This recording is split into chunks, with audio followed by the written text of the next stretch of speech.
Eric, ¿Qué tal, Nico?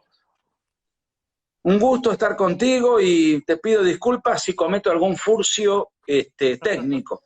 ¿Cómo estás, Nico? Como tengo poca batería en el celular, la tengo conectada y entonces por eso está haciendo equilibrio el celular acá Eh, en, en esta suerte de trípode artesanal que me supe armar. ¿Cómo estás vos? muy bien, muy bien. Estamos en la misma, te cuento. Yo Instagram Live no tengo ni idea. Es la primera vez que hago uno. Así que y estoy así, con trípode Bueno, improvisado. pero al lado mío sos ingeniero informático, hermano. Ya está. Pero bueno, Niquito, acá estamos todos muy bien, la verdad. Acá de mañana son las 9 de la mañana acá. Así 9 de que la mañana, bueno, acá son las 20 horas, o sea, casi con 12 horas de diferencia, 11 horas. Y lo que te quería preguntar, y vamos a dialogar, creo que va a ser muy enriquecedor, voy a leer con detenimiento tu último ensayo sobre la nueva derecha. No he tenido tiempo, pero porque estoy trabajando mucho, pero ya lo voy a leer más tranquilo. Y te quería hacer una pregunta personal, porque vos, cuando yo te conocí, tu primera militancia era netamente liberal. Creo yo que por lo menos la palabra derecha, si eras o no, si estabas involucrado dentro de esa línea, por lo menos no la usabas. Y en todo ah, caso, mm. y ahí va la pregunta, si se puede decir que vos mutaste del liberalismo hacia la derecha, y si esto es cierto, ¿cómo fue la conversión? Mirá, Nico, la realidad es la siguiente.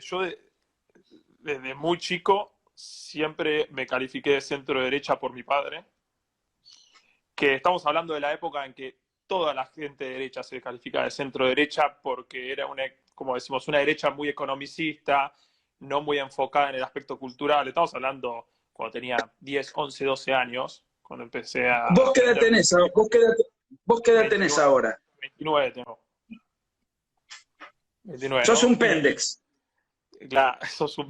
de Niquito, estamos en la misma, vos también, Agustín Laje, todo de la misma generación, ¿no? Te llevo 15 años. Te tendría que estar 16.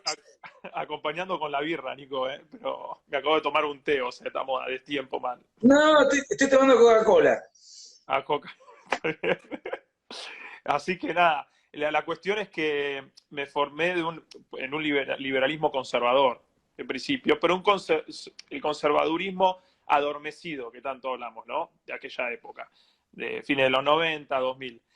Y la cuestión que yo de ahí fui mutando mucho y de una forma fanática, como le pasa a todo joven con despertar político que se va a la izquierda o a la derecha, digamos, en este caso, del liberalismo, por el lado del libertarianismo.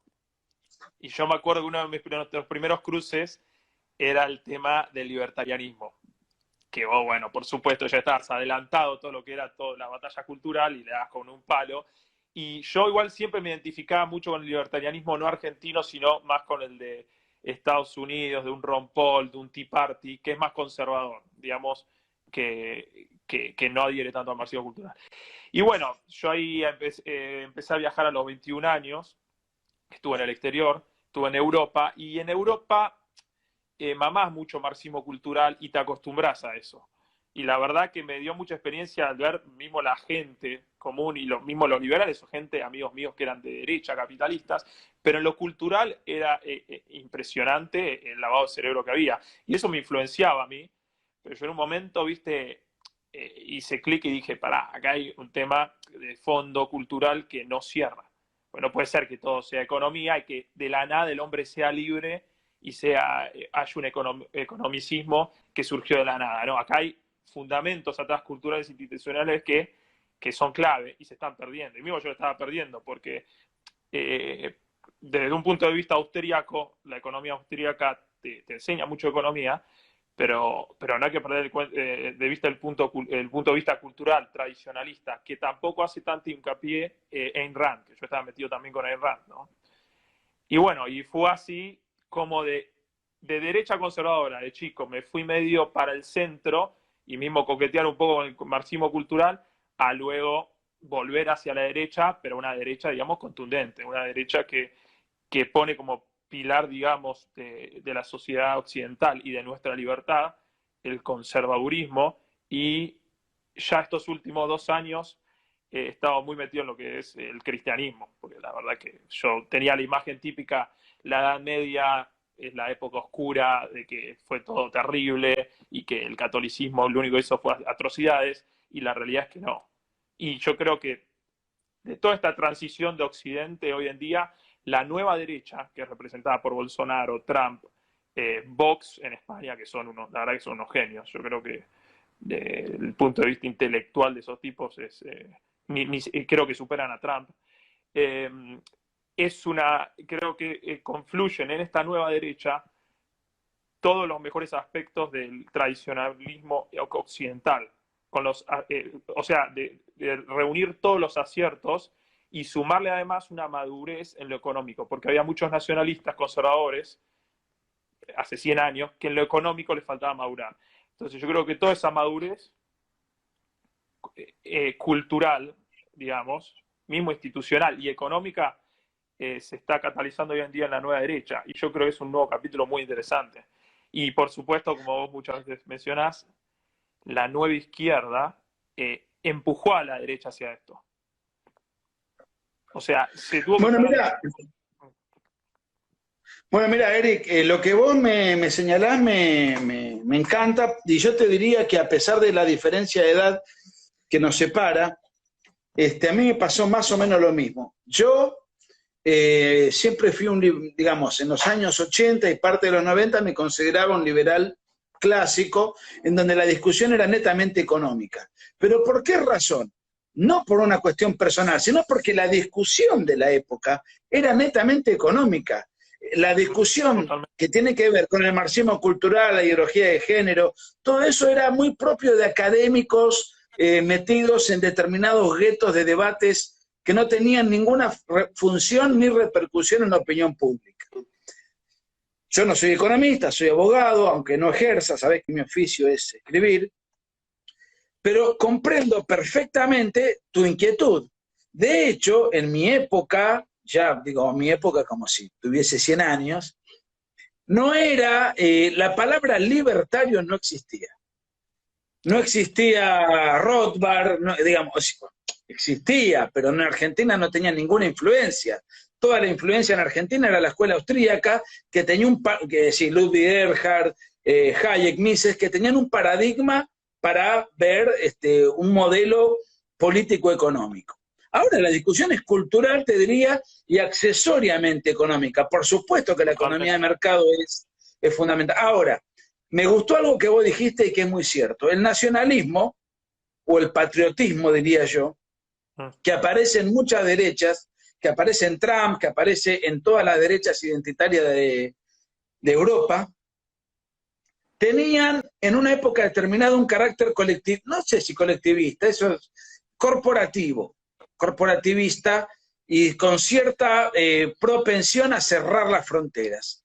Para el nacionalismo, la economía no es un dogma de fe, es una herramienta. Y creo que muchos de ellos, se han dado cuenta de que el Estado chico, la libre iniciativa, la moneda sana, todo eso funciona. Entonces, no discuten ya de eso. De hecho, ellos dicen, incluso Vox, que tiene componentes de todos los sectores y que vos lo mencionaste y yo coincido, ellos dicen que defienden muchos principios, pero fundamentalmente 3. La vida, la libertad y la propiedad. Y a su vez, alguien que viene del liberalismo, netamente economicista, se encuentra con una guerra cultural que abarca tantos espacios, toma de esos sectores conservadores y nacionalistas un montón de herramientas para dar batalla cultural, y los nacionalistas toman herramientas económicas que antes no tenían.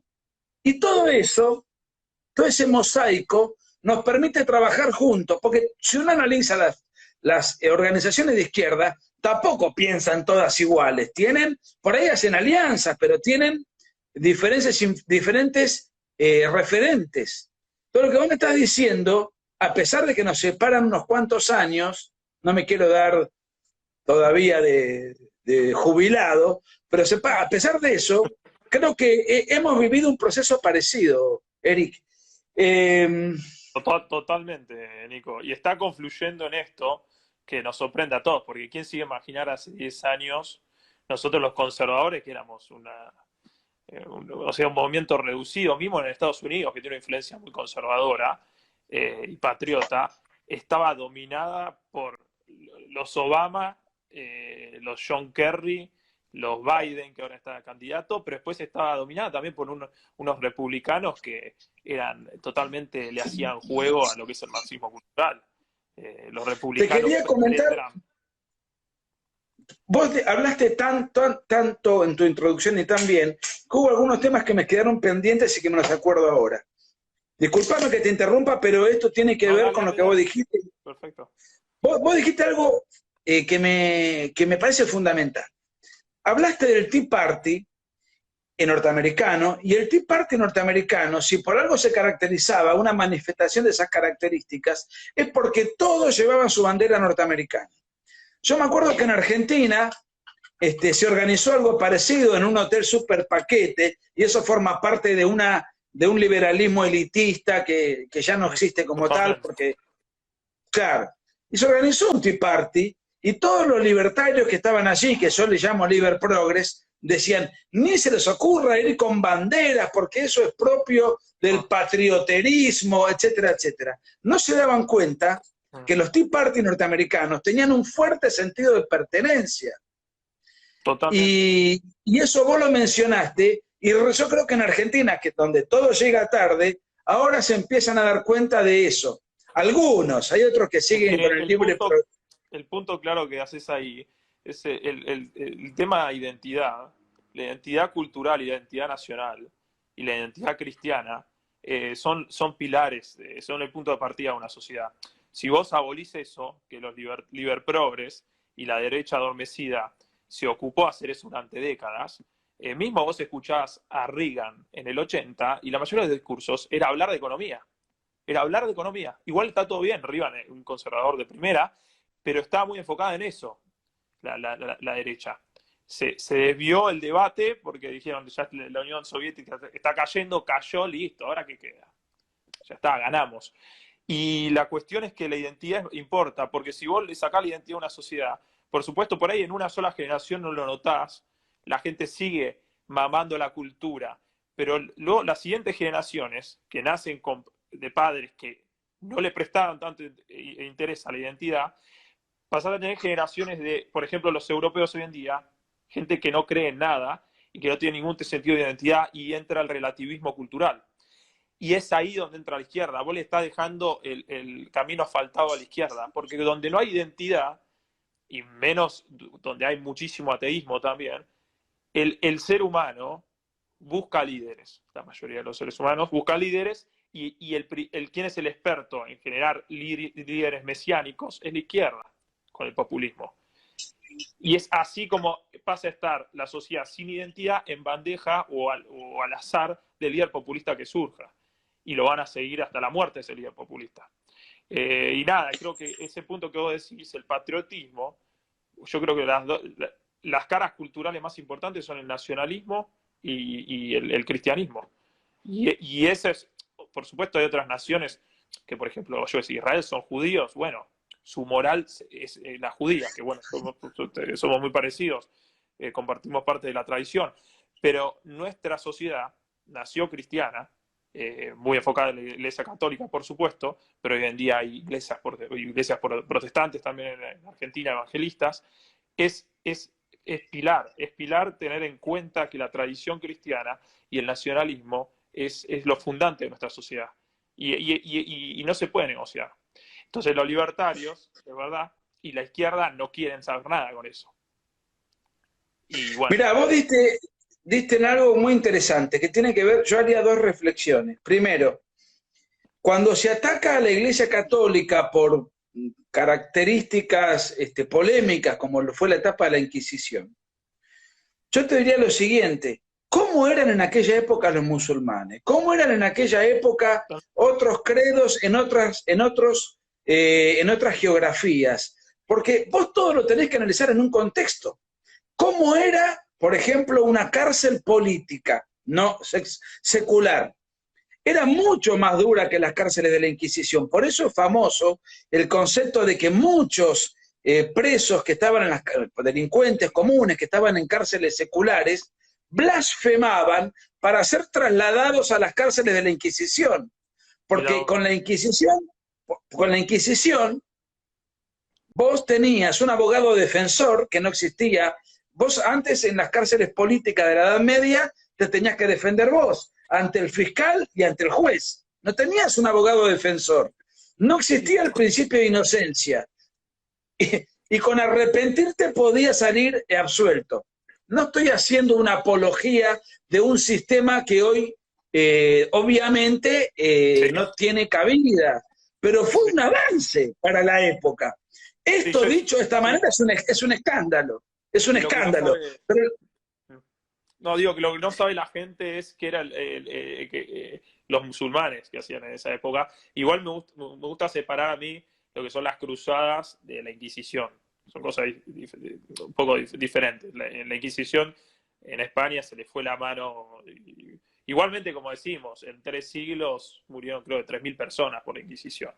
Pero al mismo tiempo los musulmanes entraron a Europa y esclavizaron a millones. Tenían tomada casi toda la península ibérica, casi toman Roma, y imagínate, tomaron Tierra Santa, y por supuesto que los europeos cristianos, católicos, la Iglesia Católica se iba a quedar de brazos cruzados. Lo que pasa es que la historia que tiene la gente y lo que le enseñan en el colegio es que de un día a la mañana los europeos dijeron, che, vamos a atacar a los musulmanes, y vamos con todo. Y te ponen la figura del caballero templario como que era un mercenario, y no tiene ni idea de nada.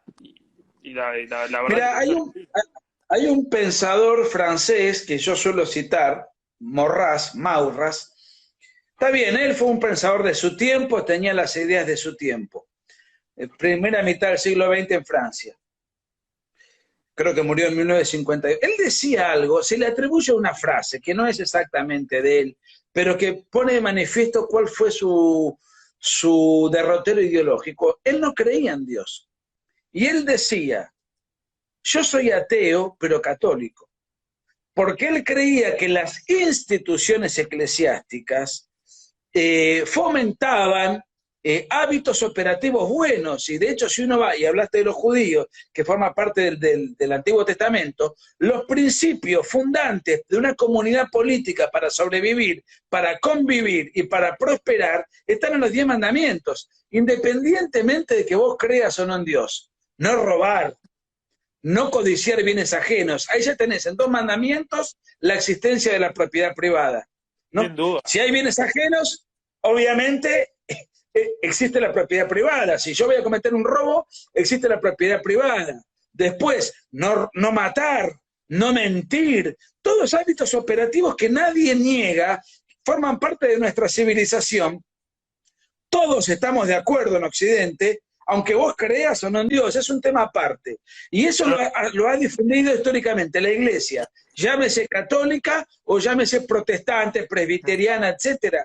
¿Y qué resultó de esos principios? Que hoy Occidente sea la civilización por excelencia, y que sea la civilización que defiende la libertad, Sí, yo trato de con cuidado hablar de moral cristiana, y en el decálogo lo hablo en el ensayo que escribí. Bueno, para los interesados pueden entrar a seacabolajoda.com, y ahí van a tener el decálogo, lo pueden adquirir de forma libre. Eso, Eric, vamos a decirlo al final. Está bien, perfecto. Vamos a decir, porque eso es lo que queda. Invitar a la gente a tu página, invitar a la gente a que baje tu libro, invitar a la gente a que se sume a tu Instagram. Eso, haceme acordar, porque es fundamental que la gente empiece a conocer tu obra. Pero ya que estamos, una de las preguntas que yo anoté, después seguimos con otros temas. ¿Adelantó? Pasemos de tema. ¿Cómo? Pasemos de tema. No, porque yo te quiero preguntar que adelantes un poco tu ensayo, después lo vamos a sugerir. Que adelantes un poco la idea fuerza de eso que has escrito. Sí, básicamente resumir eso. Yo cuando hablo, hablar de los pilares de lo que sería la nueva derecha, que constituye la nueva derecha, que desde mi punto de vista se enfoca en lo que es el nacionalismo, la moral cristiana, el conservadurismo y la propiedad privada. La propiedad privada estrictamente como la constituye institucionalmente Occidente, la propiedad privada. Y respecto a la moral cristiana, yo hablo de moral cristiana y no de iglesia católica, sino que yo doy libertad a las diferentes iglesias del cristianismo. Creo que es importante eso, creo que la evolución institucional en todo aspecto, mismo también en el cristianismo, es importante. Y eso ha nutrido mucho al cristianismo el protestantismo, porque la iglesia católica también ha tenido sus errores. Y cuando hablo de moral cristiana, también hablo de lo que vos decís, es un código de valores que hasta los no creyentes han adoptado. Y no es una imposición, sino es una tradición cultural que forjamos y es la identidad nuestra, seas creyente, agnóstico o ateo. Y respecto... sí. No, respecto, no. Respecto a lo que vos decías del catolicismo, que tuvo mucha influencia y la gente no sabe, la gente creo que se olvida del catolicismo, gracias al catolicismo y a la primera escolástica surgieron las universidades, por ejemplo. Y, por ejemplo, mucha gente que también me parece muy bien, y yo sigo mucho a los austríacos, que ponen un pedestal a los austríacos, por ejemplo, la teoría subjetiva del valor, que es importantísima para entender la economía, no surgió de los austríacos. Mencken, ¿no? Mencken fue el padre de ese concepto. Sí, Karl Menger, pero surgió en realidad de la segunda escolástica. Estamos hablando antes de Adam Smith. El liberalismo, propiamente dicho, de ahora, no surge en Adam Smith, no surge en la escuela austríaca, surge antes y surge en la segunda escolástica. En donde ya se está teorizando lo que era un precio de mercado y lo que era la teoría subjetiva del valor, que es importantísima. Y los escolásticos, estamos hablando de que son todos movimientos, la segunda y la primera escolástica, católicos. Y la gente no sabe. Porque ahora toda la gente ve lo malo del catolicismo. Pero se le debe muchísimo, infernal lo que se le debe en todos los aspectos, políticos, económicos, culturales. Bueno, pero los que dentro del mosaico liberal, los que atacan el catolicismo son los liber progres, son los mismos que no nos pueden explicar cómo puede haber primero libertad y después derecho a la vida, porque son los mismos que están en contra del aborto. Entonces, no nos pueden explicar cómo menosprecian el derecho a la vida y después quieren libertad. ¿Quién va a tener libertad si primero no estás defendiendo el derecho fundamental, ¿no es cierto? Totalmente. Pero te quería hacer una pregunta, porque yo sé que vos estás constantemente viviendo en el exterior, venís a la Argentina, no sé cada cuánto, pero bueno, hemos comido unos ricos asados juntos. Una vez por año vuelvo y sí, estoy con muchas ganas de ir, pero ahora, bueno, el tema de la cuarentena completo. No, claro, estamos de acuerdo.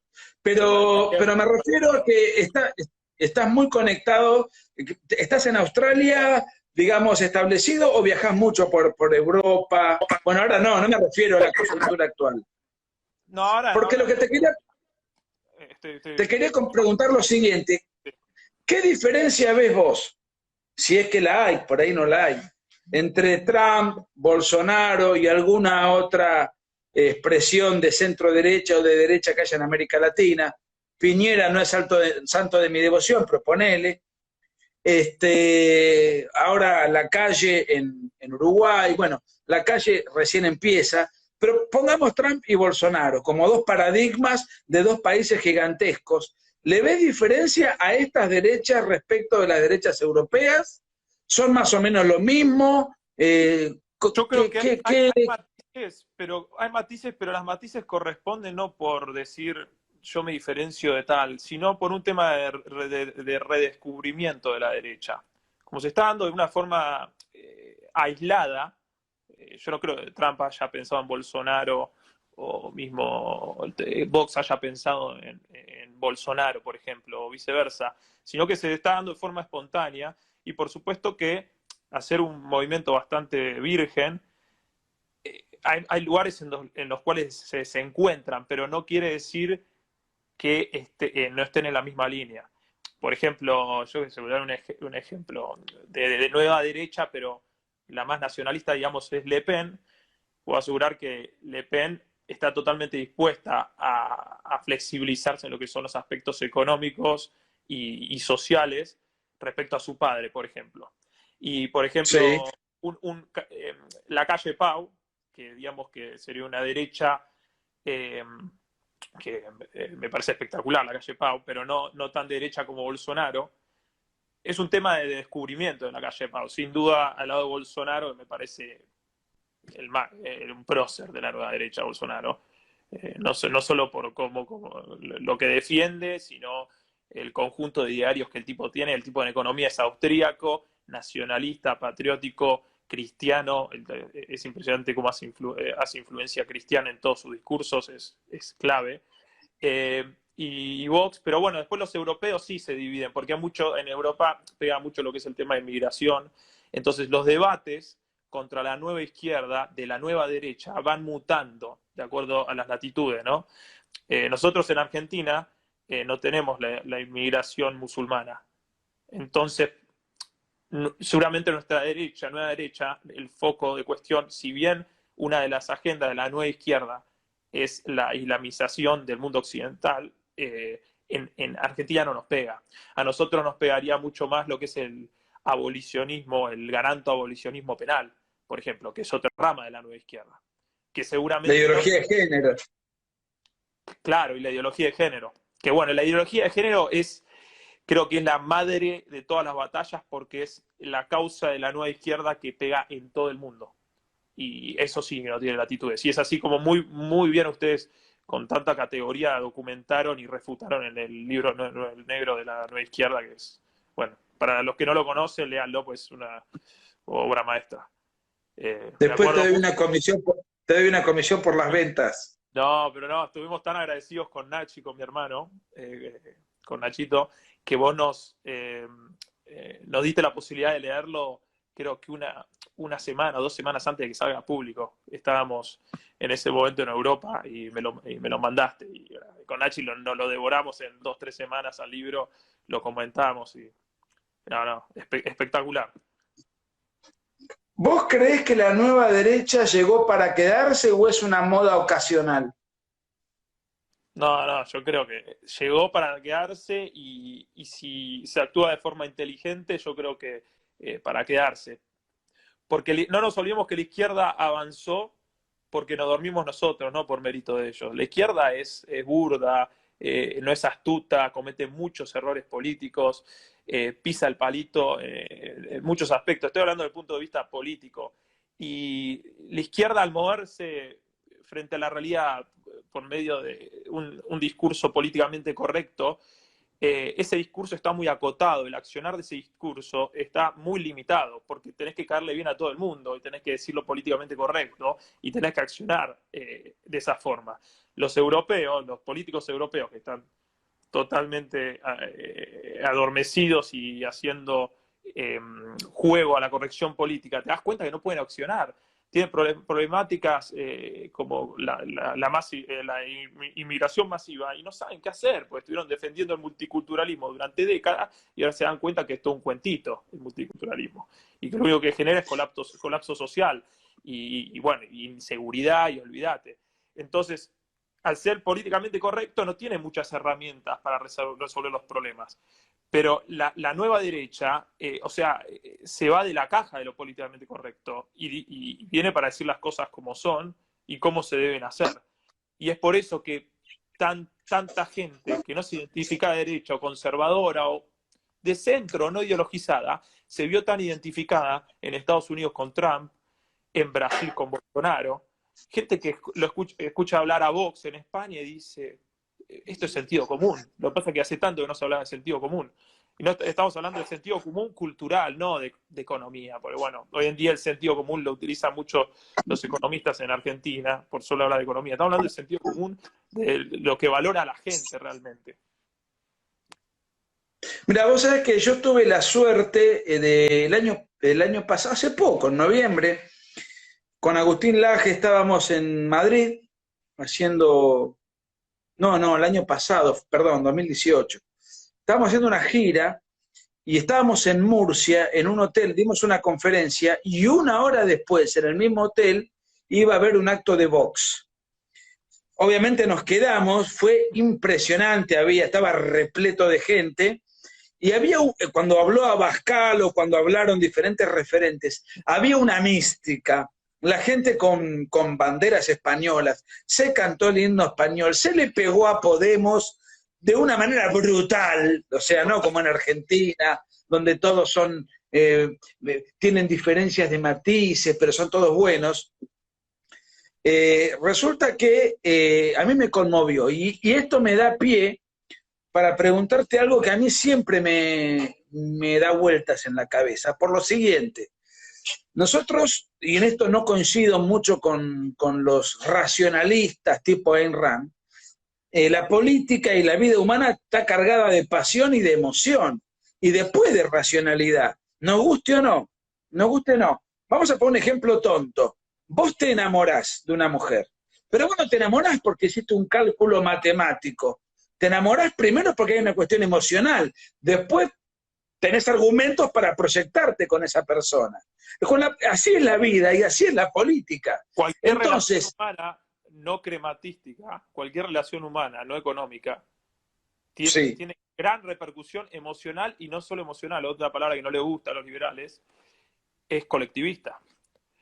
El hombre tiene una naturaleza colectivista, tiene una naturaleza individualista y colectivista, no es ni una y otra. La interpretación de las dos naturalezas es lo que lleva a crear instituciones que potencien al ser humano. Pero si vos decís somos todos colectivistas, por supuesto, terminás en un comunismo. Pero si decís somos todos individualistas, terminás con sociedades que desde el punto de vista económico son para mí ejemplares, pero desde el punto de vista cultural me parecen desastrosas. Sociedades que están enfocadas 100% en el individualismo y en el economicismo, y que pierden totalmente el aspecto cultural, que es lo que realmente llena a las personas en su vida.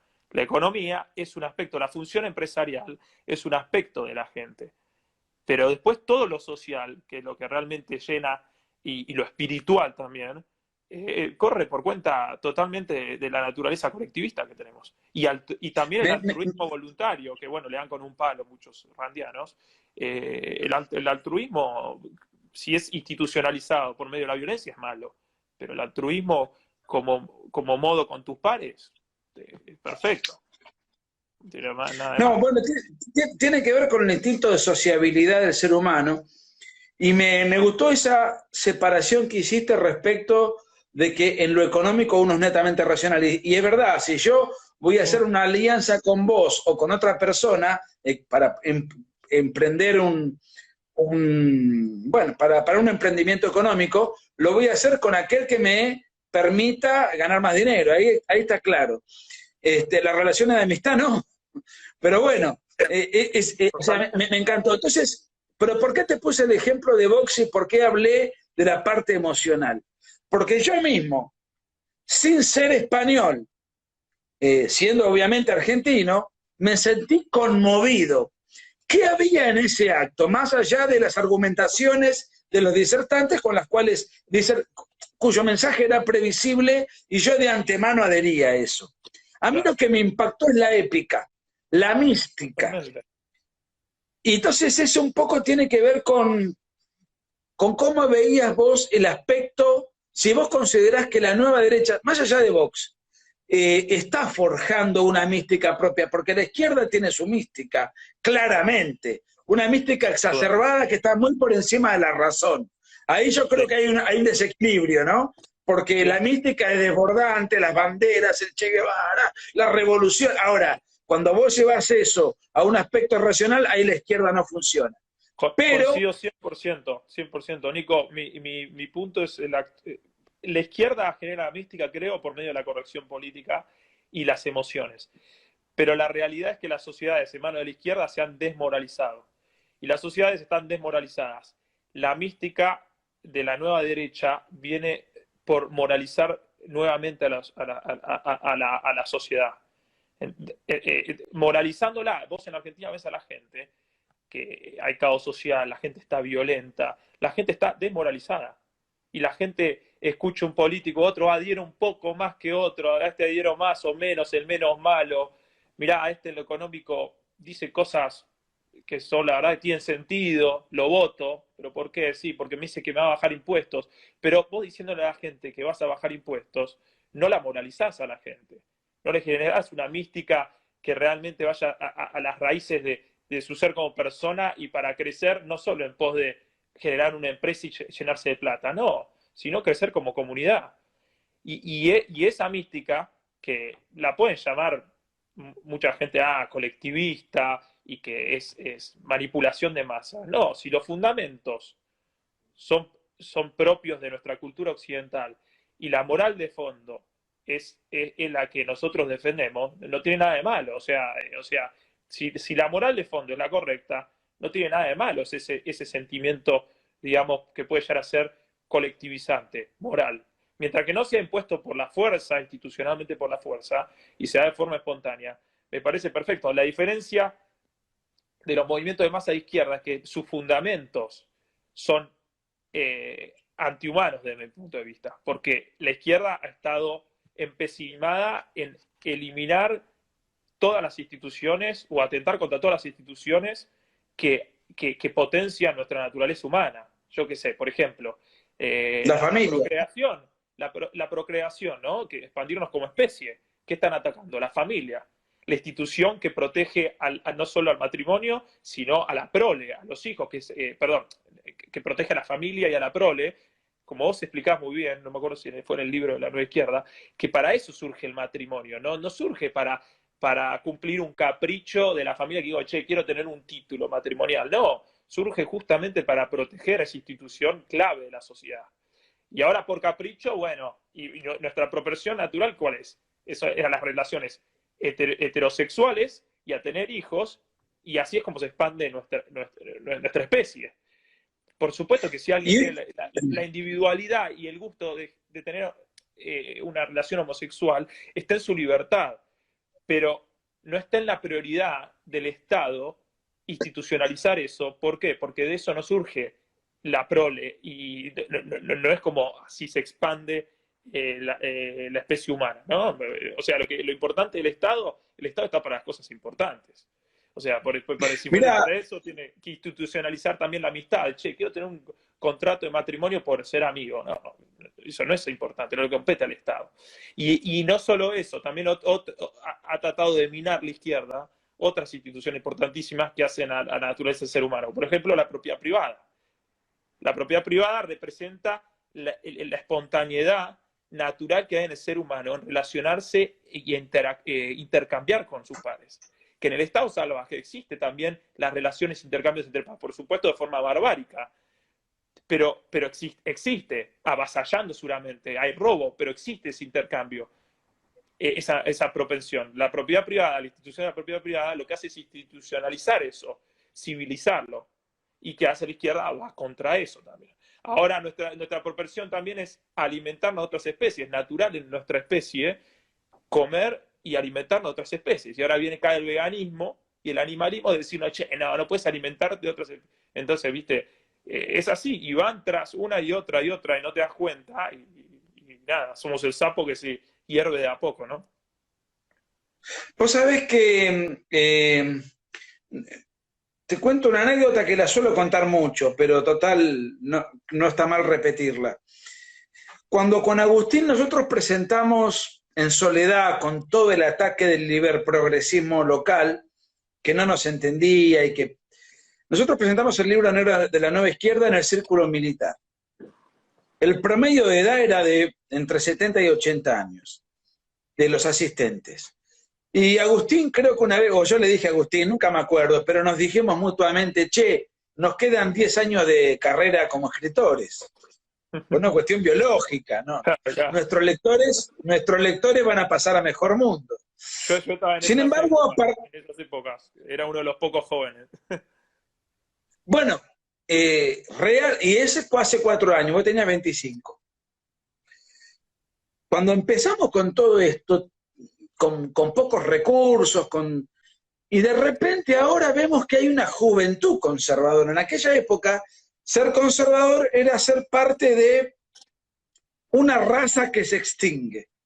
Ahora la revolución conservadora, aunque parezca una paradoja, revolución conservadora, restauración conservadora, podríamos hablar. Restauración eso es me gusta más.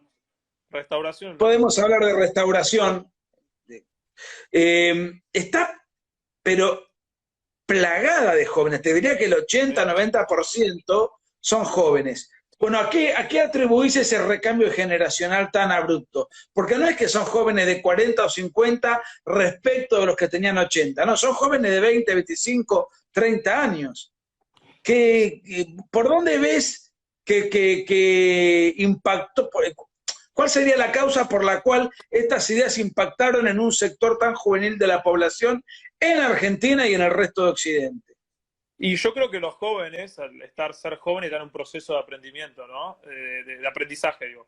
Y la cuestión es que el status quo hace 30 años era la derecha economicista, ¿no? Entonces prendía el discurso marxista. Che, sos joven, el joven siempre tiene un sentido de rebeldía, che, rebelate contra el sistema, que es capitalista y de derecha, perfecto. Pero hoy en día, el status quo, si bien te lo venden como la revolución y cooptan las calles también, tiene diferentes focos, la nueva izquierda, coopta la calle, pero a su vez tiene en el bolsillo a la ONU, ¿entienden? Y a los gobiernos. Es el status quo la nueva izquierda. Entonces, el joven de hoy en día nace no teniendo una derecha gobernando, en todos aspectos, no del tema político, gobernando los medios, gobernando las instituciones transnacionales, gobernando mismo las universidades, no, que es la nueva izquierda, es el status quo. Entonces, como sentido de rebeldía, como el joven tiene ese sentido de rebeldía, creo que está muy abierto a las ideas conservadoras. Pero también no solo es eso, hay un mérito también de la nueva derecha de explicar la realidad con fundamentos y también con una persuasión muy superior a la izquierda. Que eso le faltaba a la derecha clásica, la persuasión y el explicar las cosas desde el punto de vista de la cultura y no de un economicismo, ¿no? Que es lo que hace muy bien Vox, Santiago Abascal, Smith, después tenés mismo, bueno, en Brasil y, bueno, Estados Unidos Trump. Pero bueno, yendo al tema, yo me gustaría redireccionar un poco a Argentina esto. Argentina está en una situación complicada porque todavía esta nueva derecha no surgió.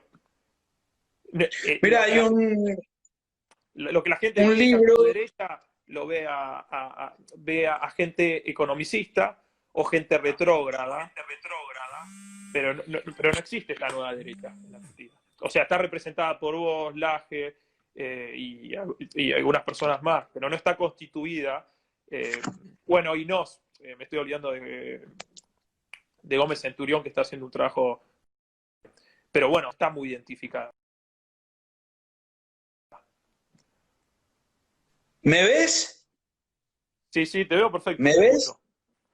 Ah, Sí, no, sí, sí. porque ¿Vos? vos sabés que es increíble, no, yo te veo perfecto, pero mi madre, que siempre cree que tiene 15 años, tiene la habilidad de llamarme por teléfono en el momento en el cual estoy grabando un diálogo por Instagram. Y le hizo lo mismo, entonces toqué un botón, no me veo, pero si la gente me ve está perfecto. Mira, Perfecto, hoy vos perfecto. dijiste que la izquierda es muy torpe y yo creo que tiene grandes rasgos de torpeza, empezando por sus ideas, pero tiene un punto que le reconozco como válido y que a la vez es un déficit de la derecha. Toma la iniciativa y la derecha después reacciona. Hay como una suerte de principio de acción y reacción. La que acciona es la izquierda, atacando instituciones, atacando iglesias, atacando tradiciones, atacando libertades. Y después aparece la derecha, que sale en defensa de eso, pero aparece mucho tiempo después. De hecho, lo que hoy denominamos nueva derecha está reaccionando frente a una agresión de izquierda que lleva como 20 años de provocación. O sea, reaccionamos siempre tarde o de manera oportuna. Esa es una discusión aparte. Pero siempre llegamos después de que la izquierda promovió su acción inicial. No sé si coincidís. Sí, el tema es que el modus operandi de la izquierda es eso, la avasallar, la transgresión, la violencia. Y el modus operandi de la derecha o de la gente de bien es defenderte. Desde el punto de vista institucional y personal, vos No salís a atacar a alguien por salir a atacar. Tenés tus fundamentos y lo que sí fue tardía la respuesta de la derecha, sin duda, me parece. Sin duda. Mira, vos me habías, no me quiero... Que hasta en ciertos aspectos, puntos que hasta en ciertos aspectos es irreversible. Pero bueno, creo que ha tardado en reaccionar la derecha. Pero...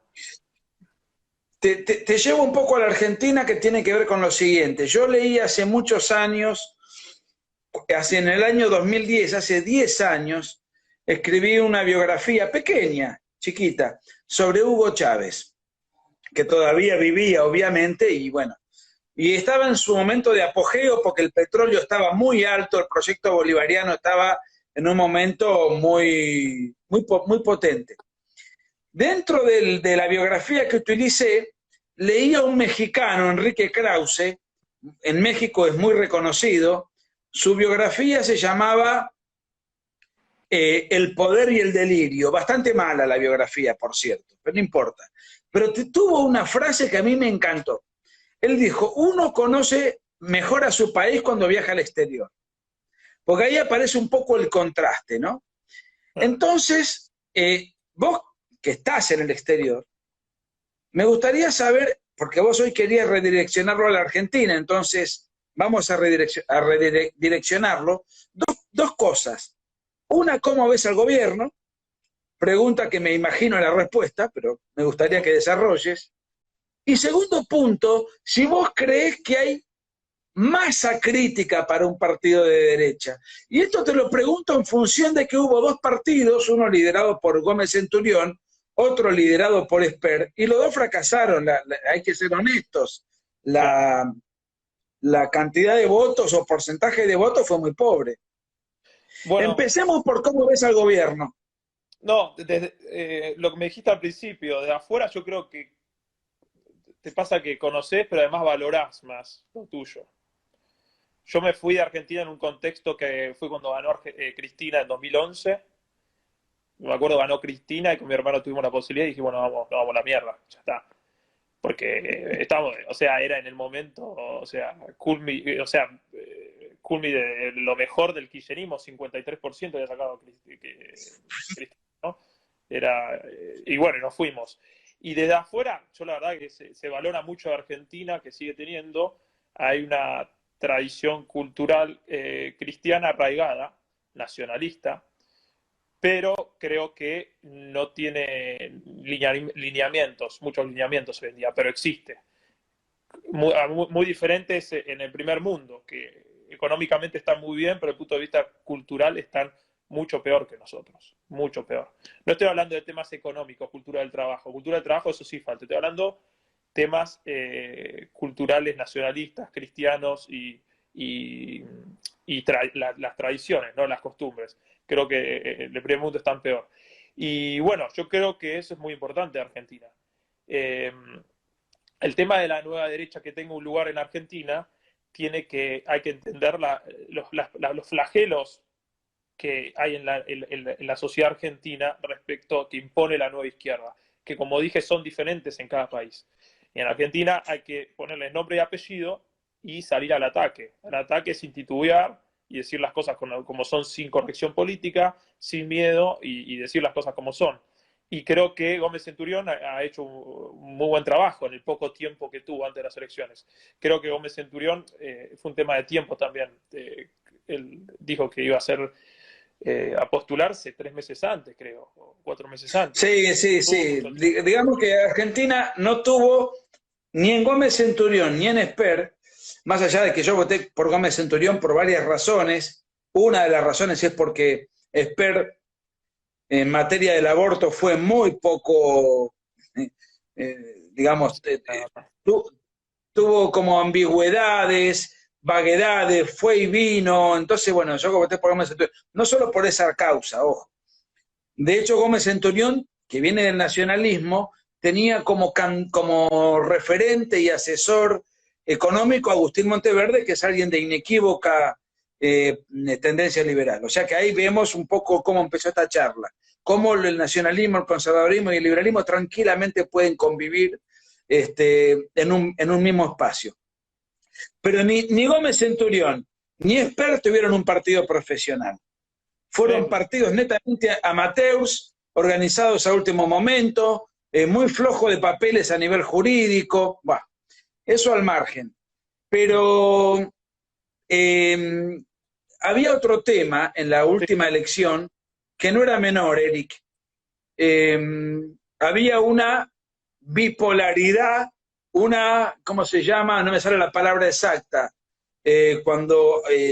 Una polarización, no sé si es la palabra brutal, brutal, entre un kirchnerismo que amenazaba volver y un macrismo que hizo un muy mal gobierno, pero que mucha gente dijo, entre que vuelva el kirchnerismo y el macrismo me quedo con él. O sea, había una muy fuerte polarización con muchos recursos económicos, propagandísticos, televisivos y recursos territoriales que de alguna manera marginaban mucho las terceras fuerzas.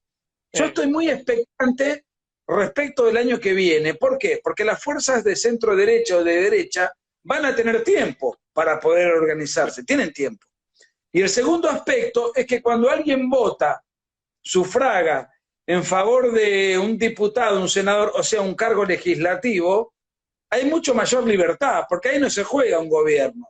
Entonces, de repente, a lo mejor, si la derecha se une y en base a 10 puntos comunes, es como que de repente, sin la presión de que va a haber un nuevo presidente, porque no es el caso, a lo mejor ese sector, quién sabe, logra tener un buen bloque de diputados, hace una elección digna y tiene un buen bloque de diputados. No sé si vos pensás que soy demasiado optimista o que eso puede llegar a darse. No, yo creo que sí, el contexto político, no hay mejor contexto político para el surgimiento de una nueva derecha que este. Creo que es mejor. Tenés un gobierno peronista, ya me habías preguntado sobre Alberto Fernández, que está perdido, no saben qué hacer, está en improvisación, pero lo que pasa es que no saben improvisar el peronismo. Es la primera vez que el peronismo gobierna con una bomba de tiempo. Perón cuando agarró, bueno, vos escribiste sobre Perón, cuando agarró el país, era uno de los países más ricos del mundo. Tenía para hacer populismo y malgastar plata a lo pavote. Kirchnerismo, Kirchner también tenía los precios de la soja por las nubes. Y se empecimaron por liquidar el país y luego soltaron y vino un Macri inútil que empeoró las cosas, que fue desastroso el gobierno de Macri y ahora yo creo que fue una muy mala maniobra para Alberto Fernández el kirchnerismo agarrar el gobierno después si ellos pretendían hacer populismo. O sea, querían hacer populismo sin plata. A menos que quieran imponer una Venezuela, pero yo no creo que Alberto Fernández ni el kirchnerismo quiera, primero porque no tienen el ejército de su lado. Maduro y Chávez tenían el ejército, persiguieron a los de derecha del ejército bolivariano, pero había mucha influencia de izquierda en el ejército bolivariano. En Argentina el ejército de derecha. No tienen eso y no creo que lleguemos a ser Venezuela porque ni ellos quieren vivir como Venezuela. El peronismo es maquiavélico, quiere avanzar hasta lo que puede, pero ahora no puede avanzar ni un poco porque agarró una bomba de tiempo.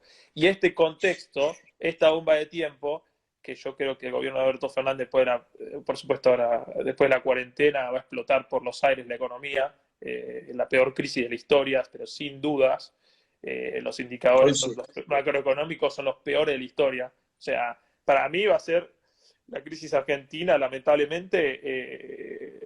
Yo creo que nosotros los argentinos vamos a aprender mucho y va a haber muchas posibilidades para una nueva Argentina y un nuevo movimiento reivindicando nuestros valores. Pero la crisis que se viene va a ser estudio a nivel mundial de todo lo que no hay que hacer. Es así. Eric, ese contexto da un vacío para mí, para un partido de derecha, pero se tiene que unir la derecha, no pueden andar con matices. Pero hay dos puntos muy importantes que Gabriel Valerini dijo muy bien. Con aborto y sin patria no se está en la derecha. O sea, no existe querer estar en la derecha siendo abortista y sin reivindicar los valores y la identidad nacional. Y eso es muy Eric, importante. escúchame, esta no es la B de la victoria peronista. Son los 2 minutos que nos quedan.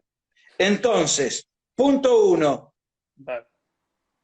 tu página de internet y tu dirección, tu perfil de Instagram. Y yo invito a que muchos seguidores que nos acompañan se hagan amigos de Eric porque tiene mucho para decir, mucho para dar y está haciendo un gran trabajo. Entonces, tu sitio de internet y tu dirección de Instagram.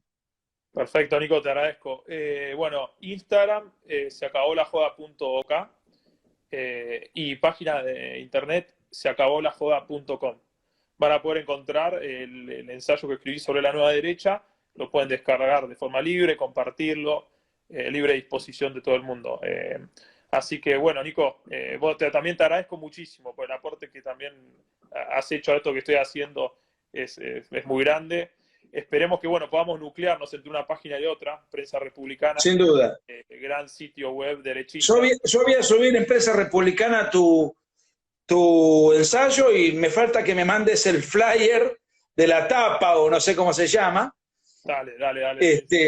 Porque, bueno, nada, eso es un tema doméstico. Te mando un gran abrazo cuando termine la cuarentena y vengas a la Argentina, en la ciudad de Pinamar. Asadito. Nos vamos a comer un buen asado. Olvídate, Nico. Un abrazo y un gusto enorme. Chau, chau. Chao, viejo, gracias por todo. Chao, Nico, hasta luego.